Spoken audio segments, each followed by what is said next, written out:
Well, that was quick. I just pressed hello. Just pressed the button then. It kicked in. Welcome back to the Potty Mouth Garden Club.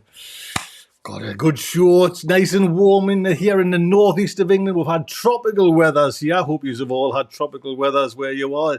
Greenhouse is set. Well, it's nearly set me Polytunnel, so I'm ahead of myself. Big thank you for everyone coming on. Let us meet our guests there. We have Jessie. How are you doing? How are you doing? Lovely to have you back. Are you good? Are you well? Yeah, really good. You've been having all the sun up north. We've had pants weather. I know. Well, Jess, I've got this lovely picture of you wearing a hat today as well. Yeah. Was it that cold? Oh, it was so cold. I mean, it's the sun's come out now and it's absolutely baking in here. But yeah, this morning it was like it was like 16, but with the wind it was felt like 12, and it was grey and miserable and horrible.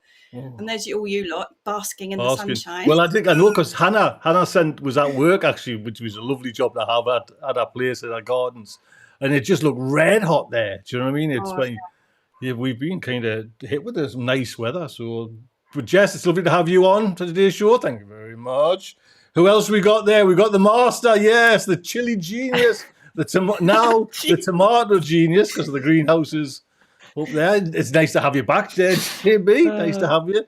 I was just mentioning when JB first came in, have you noticed it's got a nice bokeh background there, and it's a nice little blurred effect for the ladies, JB? Is that you gotta be professional. Oh, yes. You gotta be professional. Are you well, JB? Because it's been a while since we've had you on, sir. Yes. So I'm all good. Been really busy in the garden. Took my foot off the pedal a little bit last week, but we're back to it now. So when you think about it, JB, now it is just, if you don't get your head down, just crack on, you just get left behind. You know what I mean? It just overtakes you, and you think, oh, this, that, and what I'm finding at the minute, mind you, Steve was always good about resow, but they're starting to back up. Do you know what I mean? And it's just they'll go in the compost. Yeah. Don't tell anyone, just put them in the compost.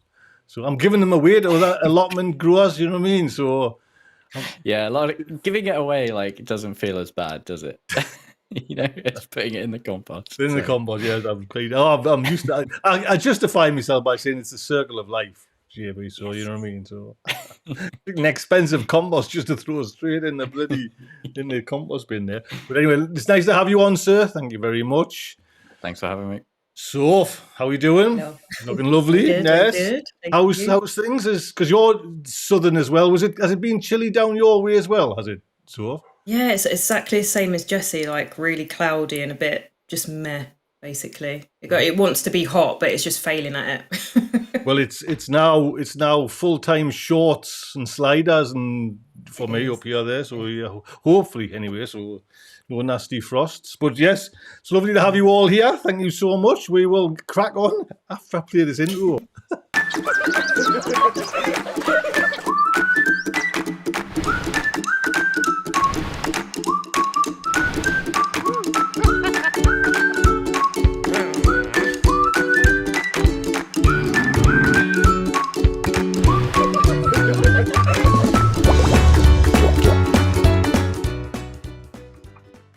Right, I also forgot, mind you, to mention about the questions there. So, capital Q, type your question in, just like the way it's written there, and I'll be able to kind of find it in my search bar there, and we'll be able to get your questions. So, hopefully, as many questions as possible, because I haven't got that many topics.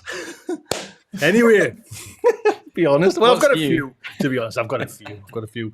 The first one I want to kick off with is mine. So, if you mentioned it as well. You've seen pallet collars, and there was a website that was kind of being a little bit ridiculous for the price of them. Now, I've never used a pallet collar, so I'm not sure where they come from. Are they just a collar that keeps a whole load, a bit of wood around, a pallet of, say, bricks or something like that? Is that what the pallet collars are? Pretty much. It's just to contain stuff like builder supplies. I don't know if they kind of contain a various different materials. But the idea is that they fold, don't they? They're really easy because you can fold them together and you can transport them, and they're just connected by a couple sort of clips. You usually get them for free, but it seems that See, that's retailers have picked that's up on it. that's the thing I've never found though.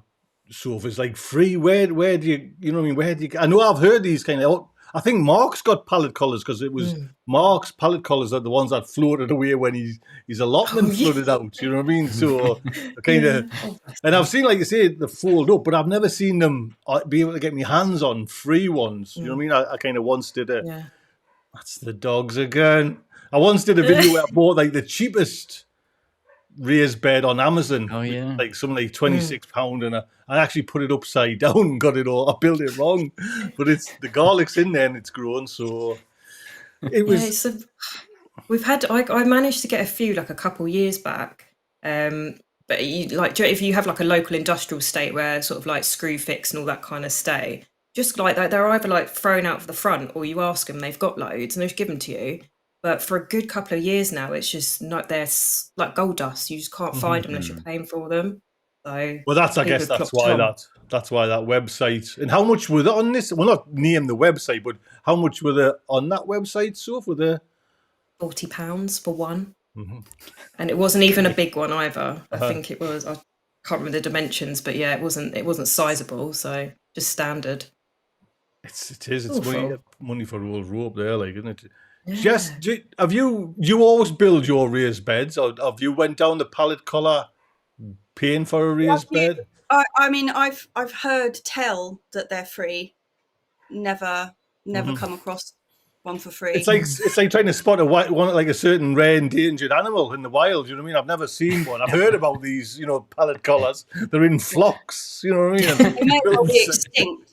Yeah, but Mark, like you say, Mark's he's Scottish. You see, bloody.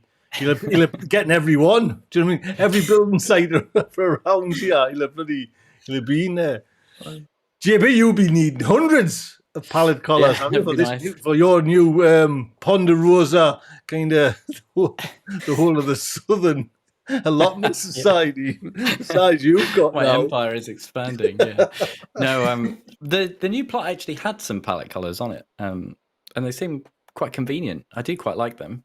But I think it's one of those things where it's like, if you know the right person, someone who works on a building site and there's like a skip full of timber and pallet collars and that sort of thing, that's normally how you hear about people getting them. We used to have things delivered with pallet collars, but the companies used to come back and collect them. Oh yeah. They would never go. Just they Well, will stamp the names and. You've actually seen one then in the wild, because I haven't even seen one in the wild. I've seen one in the wild. I've seen loads of them in the wild, but they just run in the opposite direction. Trying to get me camera out. No. JB, would you go down the route of like using pallet collars? Are you a bit of a kind of like a raised bed snob and build your own kind of? No, yes I or don't no? really do raised beds. No, I was thinking just generally about raised beds, but pallet collars, if you can get them, they're quite nice. If you can get them cheap, it's like they're nice and portable. Like you can change your mind with them. They're not quite as rigid as a raised bed. Once you make that decision, it's there. But the main reason one of the things that puts me off raised beds and pallet collars and that kind of thing is like you really have to strim. Like if you've got grass paths, you really have to strim them. Like you can't just mow because you won't be able to get the mower like right up against it. So I'm always like, just no. Like it's one of the main things that puts me off doing raised beds. It's just like the idea of always having to get the strimmer out. It's Why? Like one of those I mean, I know the kind of your answer you'll give us there. Why do you want grass? Anyway, you know what I mean? Just like membrane down. I just like the grass paths, Tony. I just like the grass paths. What happens? I've never asked you this, though, Jimmy, because obviously it's going to grow. You must have to cut it. Yeah. I use a lawnmower though. Like I've got a petrol mower that I store in the shed, and it looks so beaten up that I don't think anyone would ever even try and steal it. Which has worked so far for 3 years. But yeah, I do like the grass paths, but I do then like bigger areas of either mulch and wood chip with some of the raised beds in. That's what I've got on the new plot. And on the original plot, there's just big cultivated areas with little wood chip paths and then a couple of like main grass paths. I just think they're nice. It's great compost fodder as well. It's a great way to make your own compost. So. But it's, For me, JB, it would be like, when you kind of sometimes you struggle to get the allotments and you think, right, I've got an hour. And you get the allotment and you think, I should cut the grass before I do anything. I should cut the bloody grass. Does that happen? That does happen, yes. That does happen quite a lot. Yes, it definitely does. And you go, oh, well, I guess I'm doing that today and nothing else. And with the new plot, it takes, I don't know, best part of an hour and a half. Does it? Both of them. Like, well, it's the, you kind of got to prepare the area first because you've got like tools left around or like bags of compost or like, rubbish everywhere. You got to go around, tidy everything up, make sure that you don't like have to keep putting the mower on and off. And that kind of thing. Maybe 90 minutes is a bit of an exaggeration, but it feels like you haven't sold it. It was there with that like an hour and a half kind of. Yeah. Nothing can beat when you've just mown and trimmed the edges of your path and it's all looking pristine. It keeps good. Stand there and look at it. That's why it takes 90 minutes. It takes 20 minutes to do, and then you've got to just stand there for the rest of the time and enjoy it. Yeah. So are you all grass paths? Are you all grass paths then, Jess, with like raised beds? So what? Raised beds and grass paths, yeah. So are you trimming your edges of your grass as well? Or? Yeah, I've got a push mower. Not a fancy. It doesn't really. You just have to ram it, and that's you got the center of the paths with that, and then you whiz round the edges with then strimming against a raised bed. It's like one of life's enormous joys. It's just bliss. And particularly if you film yourself doing it in fast, and you're just like it's wonderful. It's funny.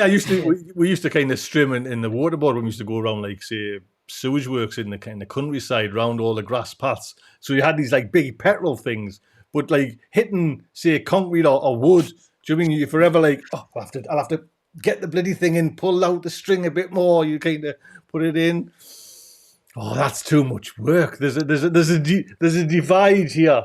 Lazy buggers and like keen like environmental. So what are you going down? Sophie, are you going down the grass paths, or will you just kind of weed membrane and?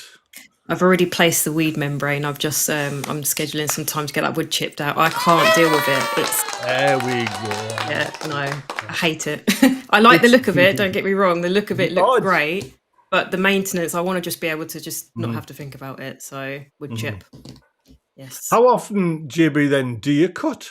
Because I'm cutting my crappy little bit lawn out there once a week. You know what I mean? And I don't do it that often.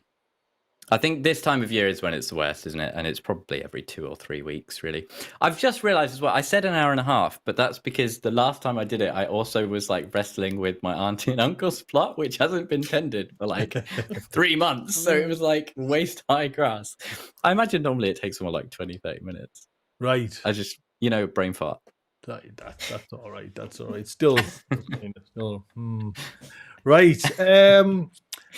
Well, we'll talk one more about my topics then. Greenhouse set. I'm kind of 3/4 of the way of the polytunnel, like the tomatoes in. I've got other things to go in, but I can see the light there now. When I first put me like these Shirleys in, it was like, oh bloody hell, I've got so much to do. But I can see. Where's everyone else now? Are we kind of all set? Are we, Jess? Are you? I'm so far behind. This is like the latest I've ever been. I don't know what's happened. I was doing the like putting something in the diary. When you write when you sow something, and I was writing in that it was like the 20th of May of something, and I was just like, when you get that kind of like lurching feeling. I can't believe it. I've got nothing in the polytunnel. I've still got my chard in from winter. All I've potted up into its final pots are 3 bell peppers in the greenhouse. That's it. Hey!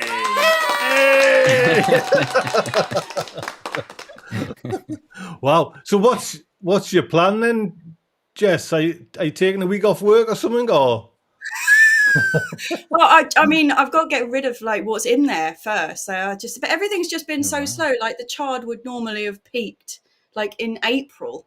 And it hasn't peaked till now, so I've been really reluctant to take it out. My tomatoes have grown so slowly. I got my first tomatoes out into the open this week, like they're planted outdoors.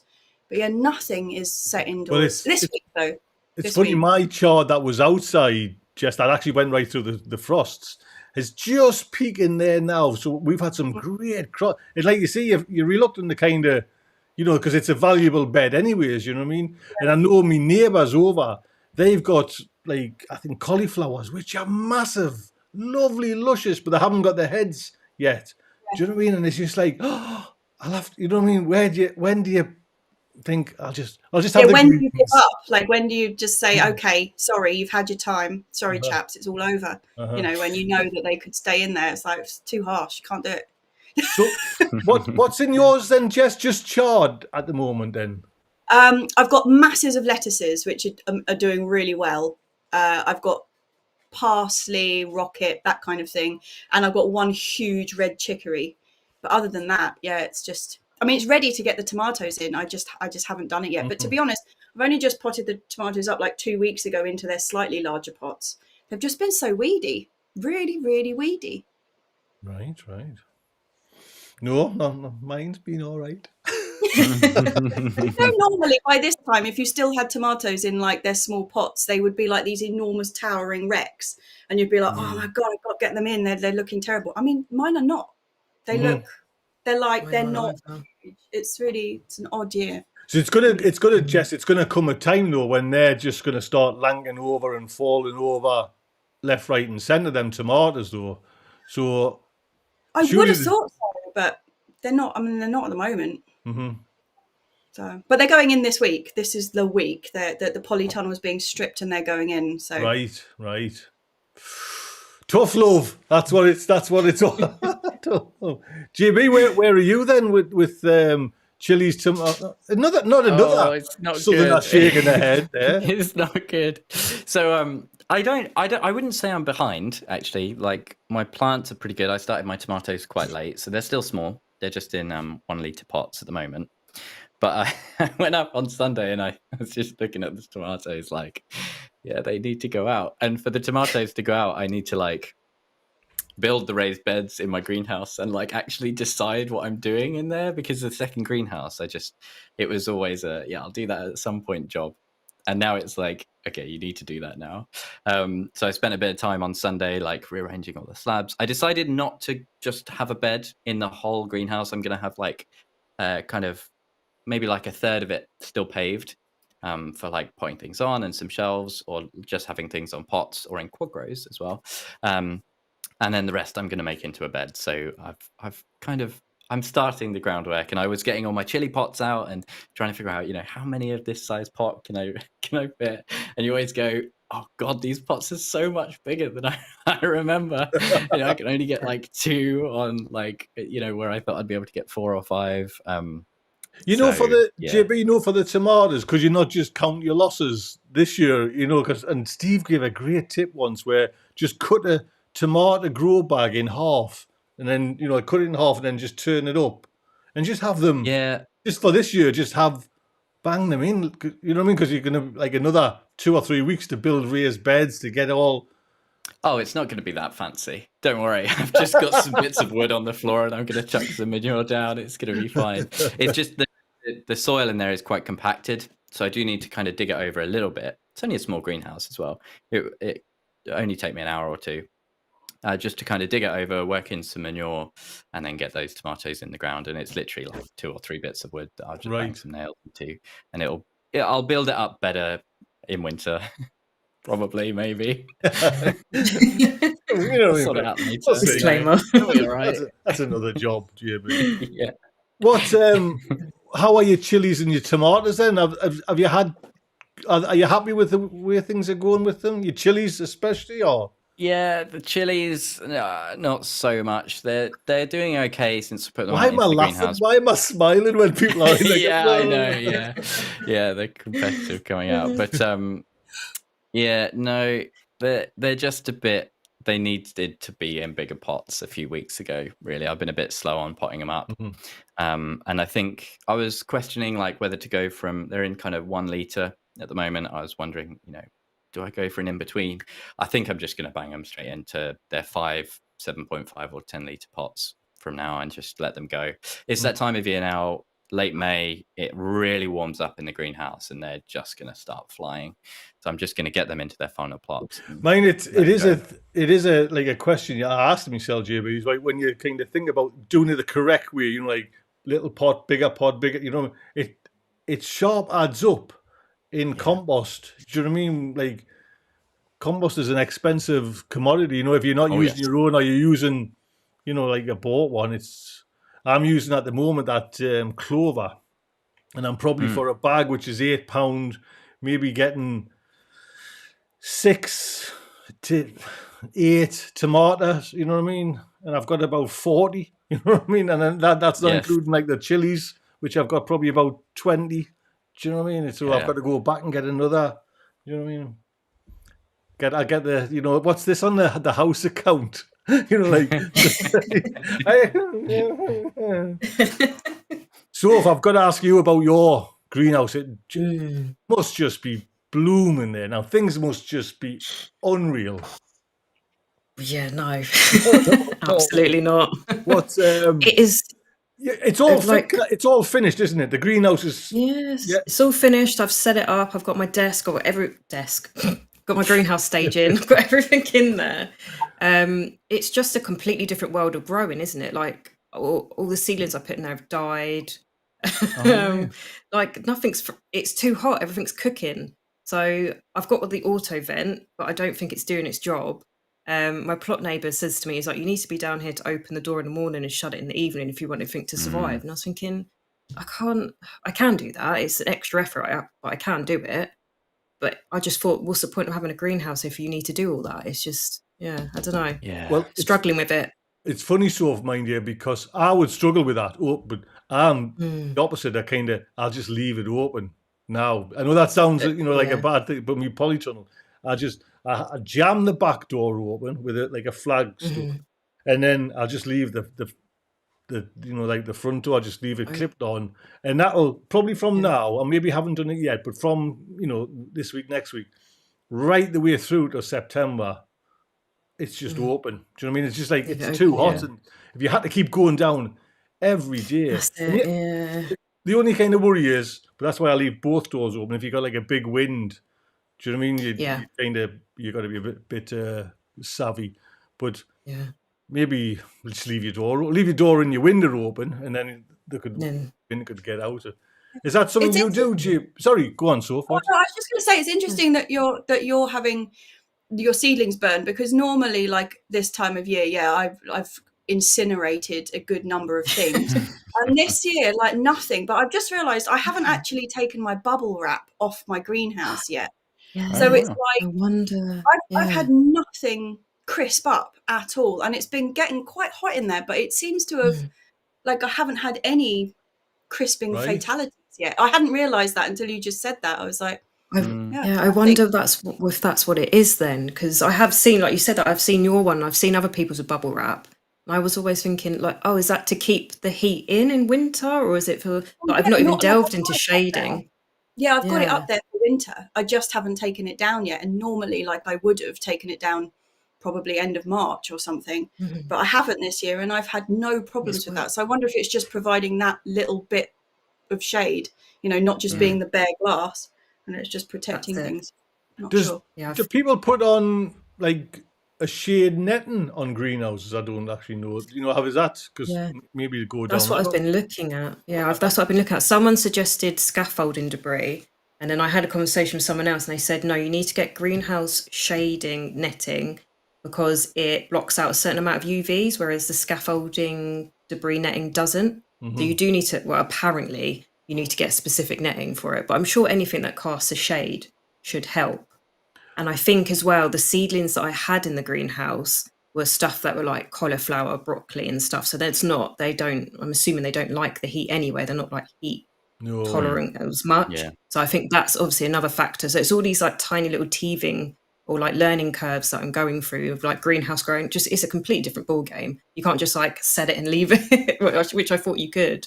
So yeah, it's learning really. Why do you think, Soph, maybe, is it one of those auto air vents? Yeah, I got that. Why do you think that's not working? Because user error. I thought I thought I opened the window as high as it could go, and then you twist it, so that's how it's set at when it's open. So you're meant to do it like really wide. But then I went in there every day, and I was like, I'll just push it that little bit further, and it went up so much further. So I just don't think I had it set to the widest setting, so it wasn't cooling it down as much. But I think even with that, it's still going. I've got the same thing JB's got, the Bluetooth thermometer, The Govee. and the Govee one, and I've been tracking it, and it's still getting to like 50 plus degrees in there apparently. So Have you got max a temp vent as well, or is it just What's the that? window? Just the window. If you've just got the window, it won't be enough because you need something to get air through it. So if you get one of the auto louvre as well, that's really good. And you can, unless it's really hot, most of the time you can get away with leaving those doors closed. It's not ideal, but you can. It'll save you bacon. It's good. I speak from Yeah. experience. So what, JB? I missed that bit then. So what's Jess got to get? So you know you get louvre vents in greenhouses, which are basically slats of glass, and then there's one lever arm that kind of controls them all, so that all the glass does that. And you can get an auto vent that fits on there. It's just like a little black tube. It can be quite fiddly. I have a very funny recorded experience of trying to get one on. I finally got there in the end. It's not quite perfect, but the fact that I've now got the louvre vent automatic and the main window at the top is amazing because you actually get a breeze that will blow through and really kind of convect the heat out of the greenhouse. Right. So I haven't got that. Have you got that on yours then, Soph? That the kind of the slatted louver? No, but if it's even a manual one? No, nothing. Oh wow! I'm thinking if it's worth the investment, I'll get one, because if there's no point of me having it and I can't put anything in there because it just dies. So yeah, I think I'll look at a few more upgrades. Would it be feasible to leave your door open, or do you think people would just like get in? I could, but like you said, I'm more worried about the wind, and then I'm worried about I'm just letting all the slugs get in and hide, and then I'll shut the door and I'll have a field day. So that's that. She's coming, quick. It is like a learning curve, Soph, mind you. You know what I mean? I'm finding you know what I mean? Totally different to like a polytunnel, and you know what I mean? You get used to one, and then it's like, you know, because I didn't honestly think like worry about heat, but I'm now having to like, I mean, it's just down there. Open the door and the window, you know what I mean? And even mine's partially in the shade, but it's still, you know, like the temperature on your Bluetooth thermometers are like silly, you know what I mean? You kind of, you know. So. It's an oven. It's an actual oven. And even when I check the soil, I put my finger in, I'm like, oh, that's literally like a muffin, like coming out straight the oven. It's so like warm in here. So yeah, it's not good. You're not putting your finger in hot muffins, are you? That's bloody going. For God's sake. That reminded me of. Just been in the oven. Ouch. You know what I mean? Right then. So I think we talked about this last time, Jess. Mike's allotment asking, my shallot leaves are starting to curl. Is this a sign of allium leaf miner or white rot maybe, or something else? Well, it won't be white rot. It doesn't really, I mean, unless it's really set in, it's not going to have affected the leaves, and then they're just going to start like going yellow and wilting rather than actually curling. It's difficult to know without a picture. Like allium leaf miner curling is really like specific. It looks like something's been like crimping the leaves over. Like it's not just that they've kind of fallen over there. It's really quite like almost like one side of the leaf has got shorter than the other and it's really curled over, if you see what I mean. What I'll do is I'll take a load of pictures of, I've got ones that have it and ones that don't, and I'll take them and I'll bring them next week. Time. Yes, next time. Yeah, and I'll show you the difference, because it's quite difficult to explain, but you can spot it when it's which one. Well, I thought I had a couple, Jess, and I took a photograph I forgot to do, but it looked like one leaf, it kind of was strangling. Oh, I saw that, Tony, and I forgot to reply to you. I think it was just the leaf hadn't split open. Right, also, so it's constricted the growth rather than it being the actual So that's possibly not right. Just cut that leaf off and it should be. I threw it out because I didn't get a reply. Oh, I've got Allium leaf my miner. laziness The whole cost the garden's mic. ruined. No, actually, it was only on 2. You know what I mean? So they seemed fine, apart from this like almost like strangling of a kind of leaf, but that's all right. As long as Seems fine apart from the strangling. Yeah. No. So, well, Mike says his is curling, so it sounds possibly not then that Mike's got. Yeah, Mike, stick one in the Discord. I'll have a look at it. Yes, that would be nice. We'll have a little look. Amanda Cliff saying, Soph, this one's for you. Managed to fry all my tomato seedlings in my mini greenhouse. Is it pointless to re-sow there now? What I think it's they wouldn't I've heard ripen. it's too late. I was going to say they wouldn't. You might get green tomatoes, but I wouldn't have thought red tomatoes. May the 22nd. Put in some. I think they were the Roma last year, and they didn't go red. And it was a lot earlier than this. So unless you get garden centre, you know what I mean, get a nice big grafted one that big, or even go to other people who are growing them and just nick their side shoots, or not nick them, like ask for them. Yeah, that's a good idea. Yes. I've already started. I just go snapping people. Jesse said. Right, Andy's. This is an unusual one. Andy's Kitchen Garden saying tomato leaves turning purple. Oh, yeah. Is that phosphorus deficiency? Turning purple? I haven't. I've never seen that. I think that's cold. I think generally it's when they get cold they go purple. Once again, speaking from experience, putting things out too early. When I wonder if they're outside or inside. That's a good point. Yeah. Sure. Well, it could just be we have still had a few cold nights, haven't we? Like it's gone down to kind of 2 or 3 degrees in May in places. So you tend to quite often get. I think it's purple from cold, and also if you've got a lot of fluctuation in hot and cold, especially in a greenhouse that gets really warm, you tend to get a lot of kind of leaf curl. Tomatoes will be fine, but they're just kind of showing you. Well, that's what JB. That's what I was expecting. That's what I was expecting to get, leaf curl, because I get that when, like you say, when there's like the doors aren't open or anything like that, and you walk in and all these like little leaves are curling, and you think, oh dear me.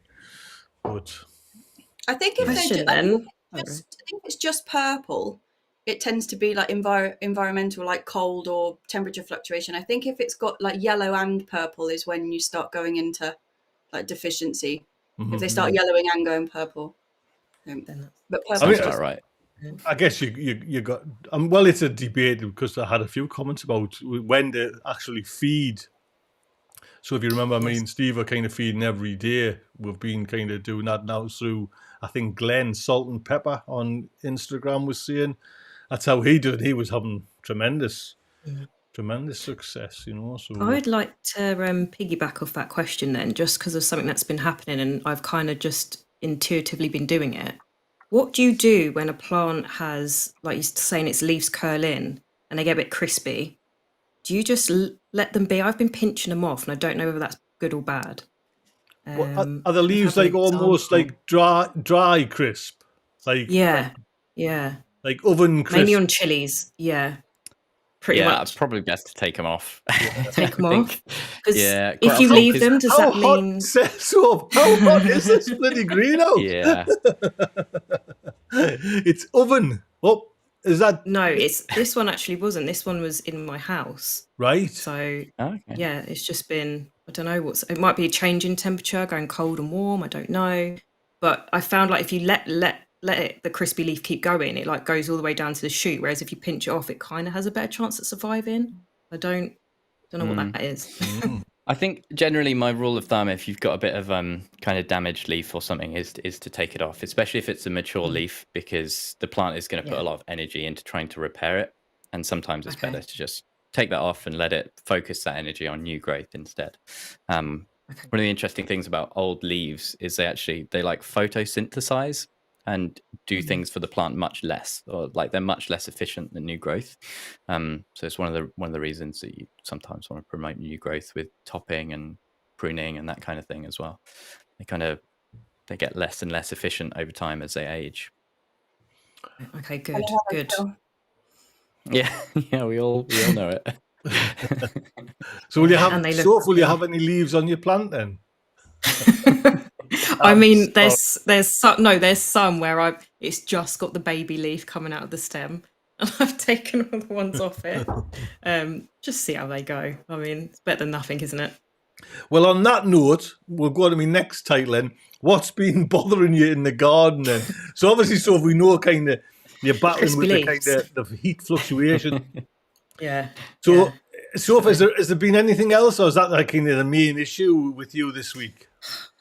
I have found so far I am battling with aphids really badly this year. Like I've never seen them come in the hordes that they are coming, especially they're on my roses at the moment. And it's like the babies have babies. That's how many there are. It's ridiculous. Like I just put my finger over it and they're just flying off. No amount of ladybirds are going to eat that. You know what I mean? When everyone says, "Oh, just It's get infested. gets, Yeah, it's horrible. mine say roses." I would. Are you organic with your kind of flowers as well? Then, Soph, are you, or is that something that's not? I don't know. I have sprayed them. I've sprayed them with SB Invigorator. It came with the roses. I don't know if is that organic still or is that not? I don't know. It's meant to be really good. That's all I know about. How is it? The plant invigorator. It's like this wonder thing, isn't it? It's really expensive as well. But yeah, it's a bit of a cure-all. And has it worked then? Has it worked then, Soph? No, it hasn't. It hasn't done nothing. This is what I mean. They're so bad that they're not even. This invigorator is doing nothing to them. Right. They're just breeding more. It's just making them hatch more eggs. Yeah, it's not a pesticide. It's invigorating the wrong bit. Yeah, that's it. I'm invigorating babies on my roses. How often do you dose them then, Soph? Just out of curiosity, is it like once every 6 weeks or something, or once a week? I've been doing it once a week. No, I wonder if that's too much. Well, I guess it's on the packets. You know what I mean? What to do? But I didn't read. I had to read it. We got like whitefly last year, and it was just like hideous. To be honest, it was just like there's the doorbell again, and the dogs are. Excuse me, the dog's going. I'll gently say, "Please, doggies, if you just shush." No, please, we're on air. Get us, shut up. No. Right. Jess, what's been bothering you in your garden this week then? I've had my first serious run-in with slugs and snails. Oh, lovely. Yes, well done. Yes, a round of applause. Did you win? No. I've retreated and resown. So I'm trying coffee grounds. I know they're supposed to keep slugs and snails off because they don't like crawling across them, and luckily like a pub is giving me all their coffee grounds out of their coffee machine, so I'm giving that a go. Right. So far so good, actually. So are you just putting the coffee grounds like around like a plant, or just like scat everywhere?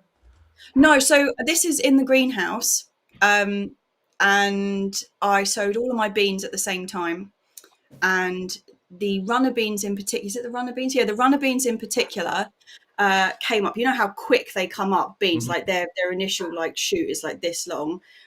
It's now like this long, just a stub coming out of the ground, and that was it. So I've just dusted all of the pots with like a good sort of 0.5 centimetre of coffee grounds just to see. And I had one dried up, very sad looking slug, just like, like he had been put in a dryer, just lying on the surface. Caffeined out. You know? Yeah, basically, he had got that far and then just gone, it's great. I'm just So I don't know whether he had prior medical issues or whether it was to do with the coffee grounds. But I'm hoping it was the coffee grounds.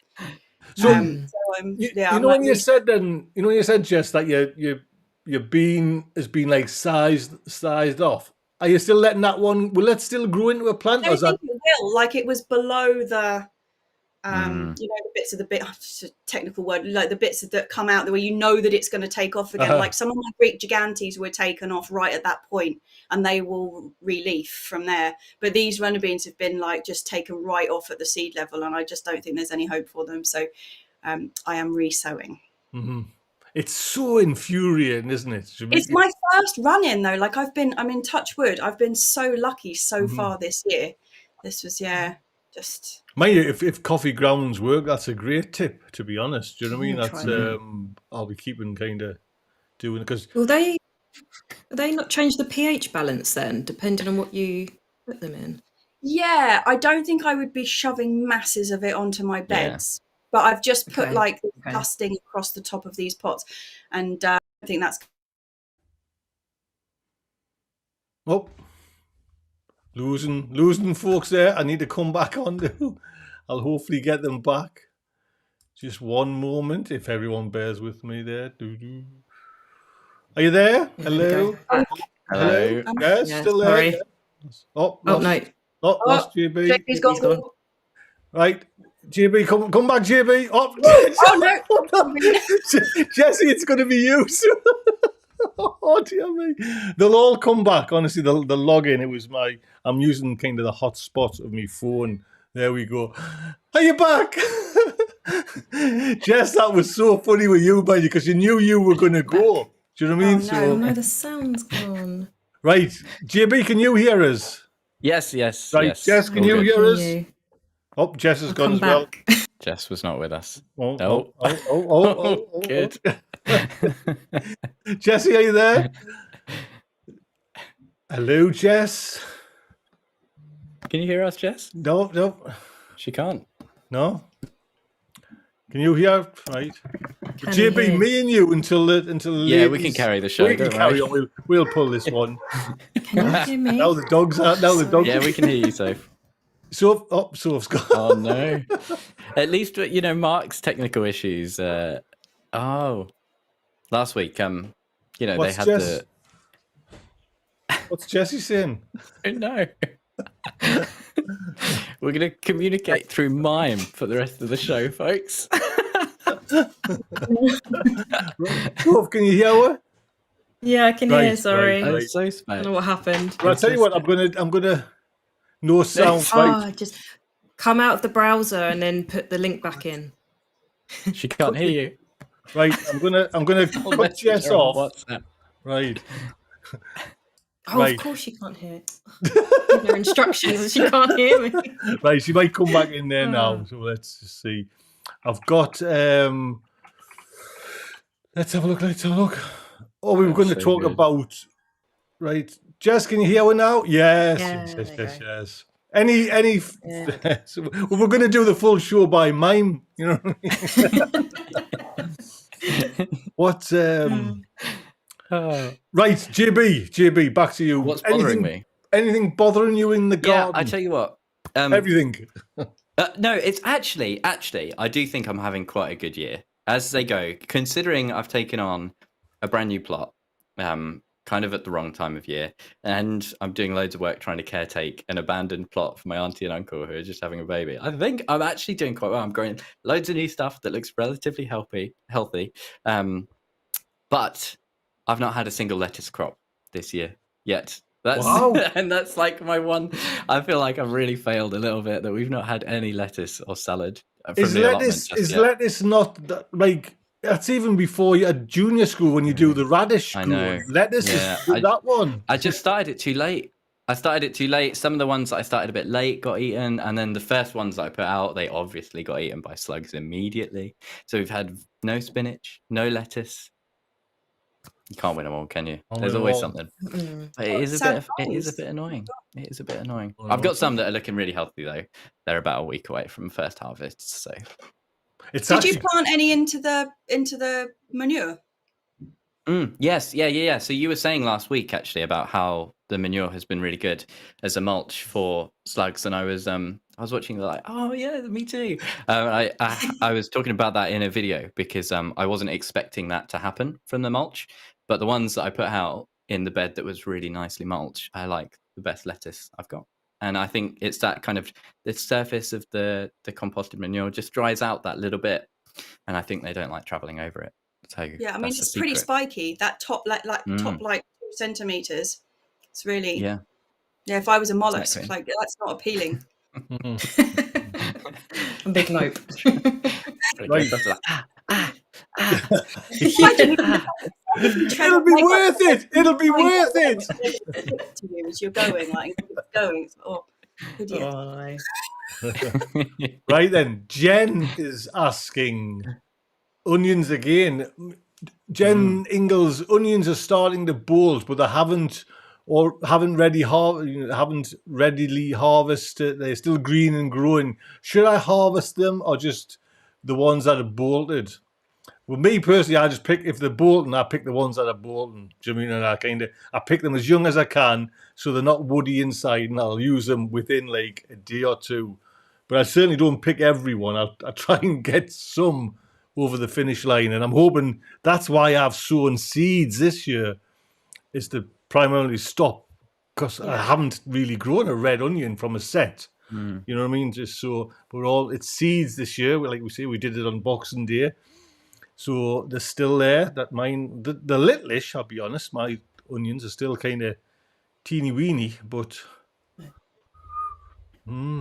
what would you do, JB? Would you pick the? I think I'd just harvest. Yeah, I'd harvest them as they bolt, unless it's like, if 70% of them are bolting, then it's like, yeah, all right, I'll cut my losses. Just have them all out, because the rest are going to start bolting. But if it's just one or two here or there, just harvest those ones and use them nice and quick, just because they won't store as well.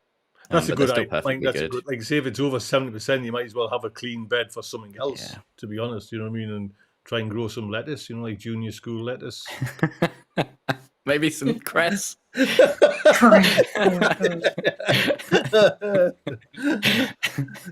Jess, is that something? Well, you have trouble with bolting onions or anything like that? Or? Yeah, I don't normally ever grow onions from sets. It's always seed. And this year, my sister got a bit overexcited with the online buying of onion sets. So she gave me a load. So I just planted a whole bed of them. And actually, yeah, they're starting to go. There's like a whole run of them down the centre. And there's like 4 different varieties in there. And 2 of them, I can notice it definitely that they're really starting to go. So it's a bit of a problem with onions from sets. But yeah, just whip them out, I think, and use them. They're still going to taste good as long as they haven't got like, really extended flowers and it's all gone over. They're still going to be fine to eat. We've got some questions in just talking about like the pallet collars. Apparently, Let's Grow Home. Hubby works in a warehouse. Brought 2 home just after she paid £20 in B&Q for one. So at least that's like half price, mind you. So B&Q's got them in. So they always seem small for me, though. Do you know what I mean? Like, I know we'll go back to the pallet. Oh, that's it. They're only like a meter. Is it a meter by a meter? Like a square meter, kind of? It's about that. Doesn't seem big enough. We had a question from last week, Allotment X, which I've seen actually in the press and I kind of heard about it, but I have no idea. Do I need to worry about New Zealand flatworm in my allotment? They have found 5 so far. Now, I don't know anything about the New Zealand. I guess it's a predator that's kind of affecting maybe our worms. I'm not 100% sure. Has anyone seen these New Zealand flatworms? I'm really glad I haven't. But yeah, you're exactly right. They kind of predate our native earthworms and throw the soil ecosystem kind of out of balance. I think they're pretty invasive. You can get them if you buy things from garden centres, that's quite often how they're kind of introduced to your garden. Right. And that kind of thing. I was looking at the RHS site for them the other day. You find them under plant pots and things like that quite a lot as well. Quite often they kind of live quite close to the surface, but they'll find somewhere damp and have they got? Not good. I know this sounds. Are they distinctive in their looks? I know they're called a flatworm, but are they flat? But are they? They look like grey leeches. Ugly. They're really horrid. They look menacing. Yeah, I haven't seen one. Only from reading that that people have found them. I haven't actually seen one in real life. A bit like pallet collars. Absolutely. But yeah, they look awful. JB, how do you get rid of them? Or once you got them, you've got I them? think it's really tricky. Mm. I think if you bought something and you find them, then you can just kind of quarantine it. Don't chuck it in the compost. Get rid of it. I think they might be one of those ones that are notified where you're meant to actually contact people. But Yeah, you you're meant have to some put other them in flatworms. You're meant to put them in Yeah. a jar with salt to absolutely just eradicate them, and then you're meant to report them. I think there is a website Right. meant to Oh, it's report that. them on. Yeah, it might be a DEFRA Yeah. job.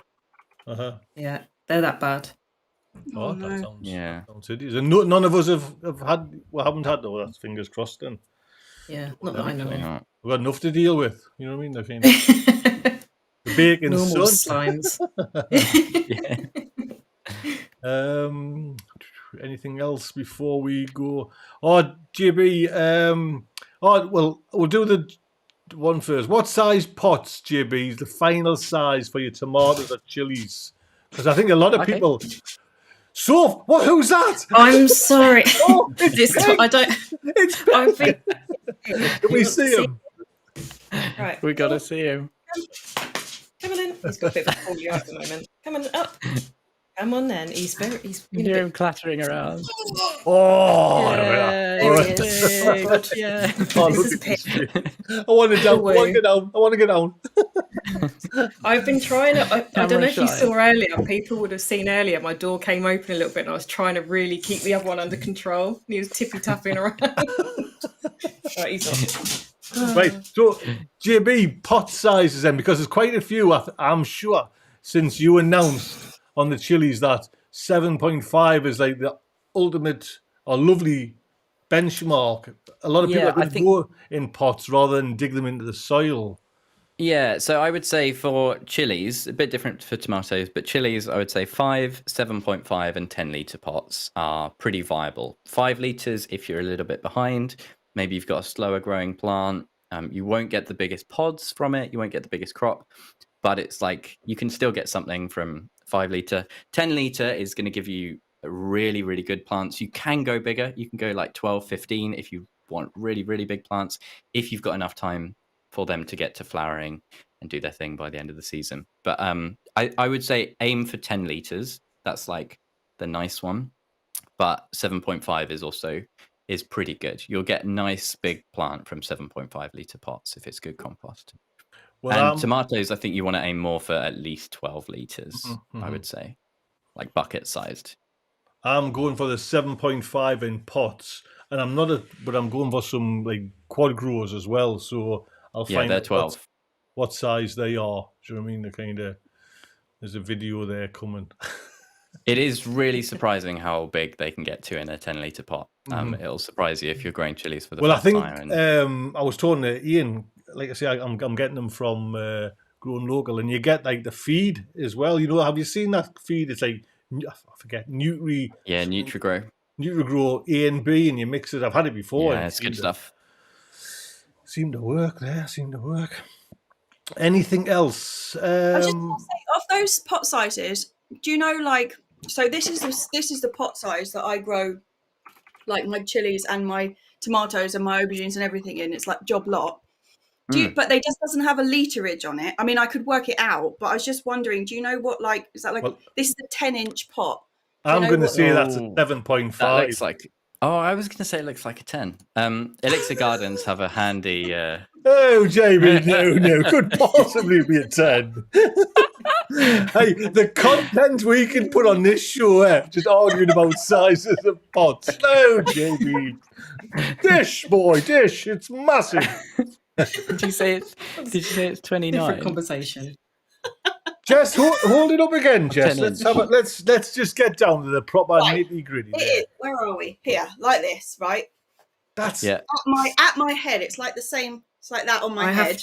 I have to agree with Tony. I think. Did you say 10 inches? Around. It's a 10-inch pot. That is 7.5. Oh, 7.5. Tony was right. Hey, you know, Yes. For shame. there you go. 7.5 litres, is that right? hmm Mhm. Yeah, okay. Hang on. Yeah. You say you do your tomatoes in those? I mean, rarely. It's always the leftovers. Okay. Like, Do you I do? think tomatoes you want to aim for kidneys 10 or and 12. aubergines and things I grow in that size pot. Yeah. Peppers are peppers are good in 7.5. Do you not plant your tomatoes in the ground, Jess? It's always in a pot. Oh. She was just so insulted by that question. I said her head was the size of 7.5 litres of go. I was wondering if Jess is going and she had to come back. Hello. Hello. Can you hear us? You hear? Yes? No. Oh, not again. 1 second. I'm going to kick you off. You come back in. And then, it's like, have you ever seen the bit in Jessie's videos where the planes go over? And then she does like a whole minute without any audio. It's like that, but live version. Yes. There you can hear one now, can't you? No? No. New link. No. Oh no. This is no sound. No sound. It's got to be Jessie's side, hasn't it? Should do a little. Maybe. Did I was going to say the fact that it happened to Mark as well might be a. Well, I can't remember what happened to Mark again. Exactly this. It was just only at the end of the show, wasn't it? Right. Well, we'll wrap it up. Yeah. Oh, I know why she's done it. She doesn't want to do tip of the week. No tip of the week. That's right. Oh, she's coming in twice. I can't hear you guys anymore. Right. My Once. sound's gone. You Can't hear you. right. 1 second. Right. Can you hear us now, Soph? Yeah. Okay. Actually, always good.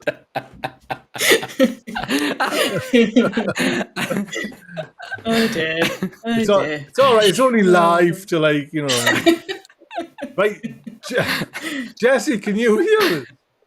I can now, yeah. Right. Oh, she can. Right. Yay. And that's it. Thank you, folks, for joining in. Right then. Come on.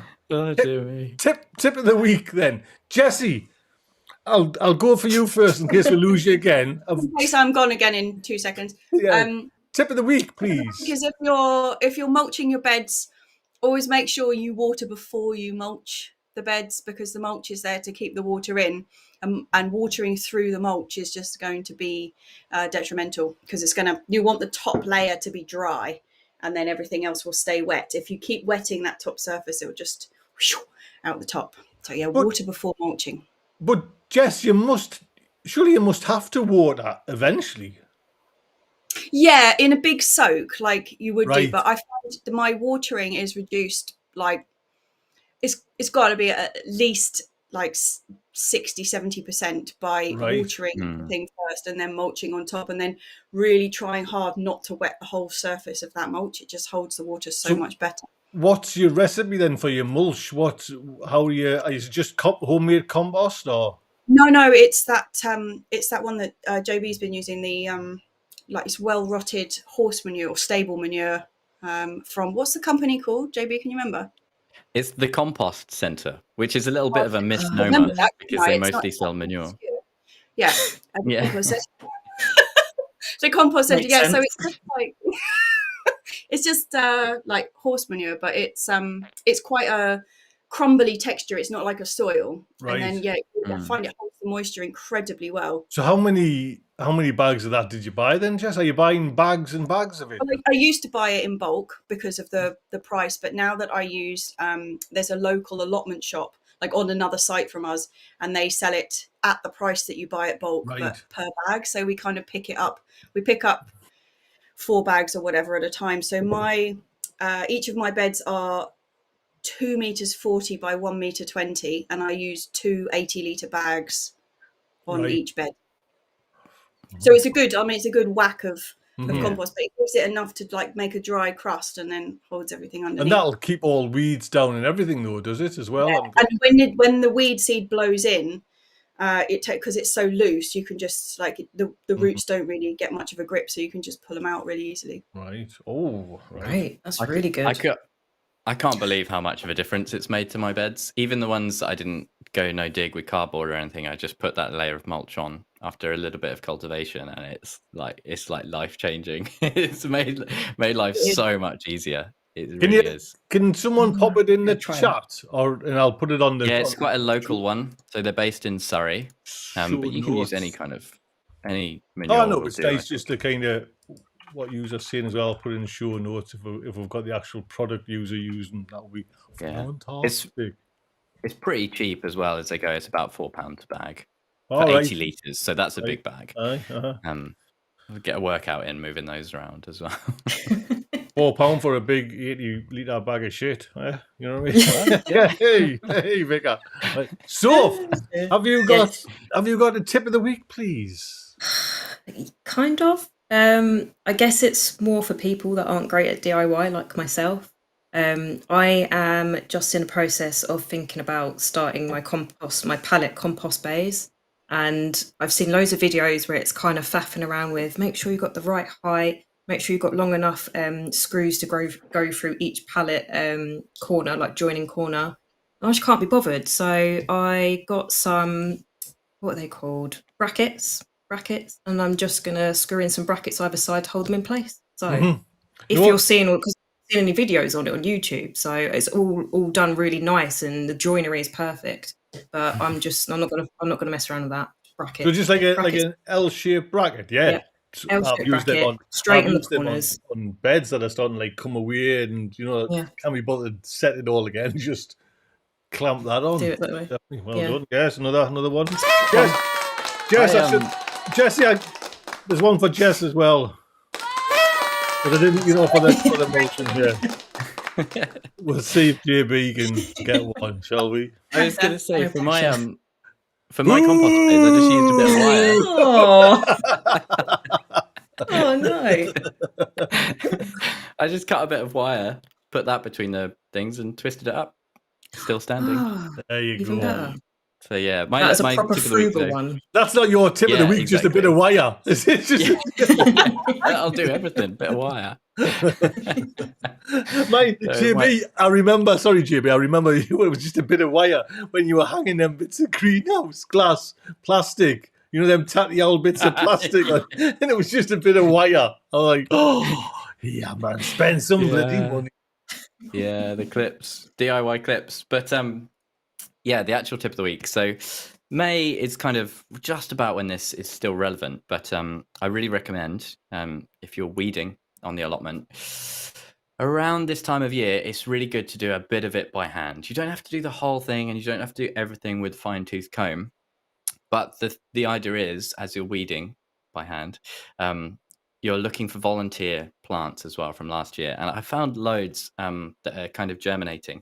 And it's around May that generally it starts to warm up and those self-seeded things will start to germinate. Later on in June and July, you can pretty much just stay with the hoe. But if you're doing that, you will find things like I found loads of flowers, loads of calendula, loads of verbena that's popping up. Even the thing that really has impressed me is lettuce plants. Oh, yes. I let one of my lettuce go to seed. And my brassica bed is there's this little understory forming of all these lettuce plants. I'm just like, yes, these are growing better than anything I've got anywhere else. And if I just, gone in with the hoe from a distance, I would never have even known that they were there. So after May, you can kind of stop that. But yeah, it is, JB. Honestly, like volunteer plants. That's how I have half my crop. Is you know what I mean? I kind of because them salad ones, the lettuce ones, I dig out and I put in a lettuce bed. Do you know what I mean? So we're getting them up all the time now. You know what I mean? They're just like constant. Yeah.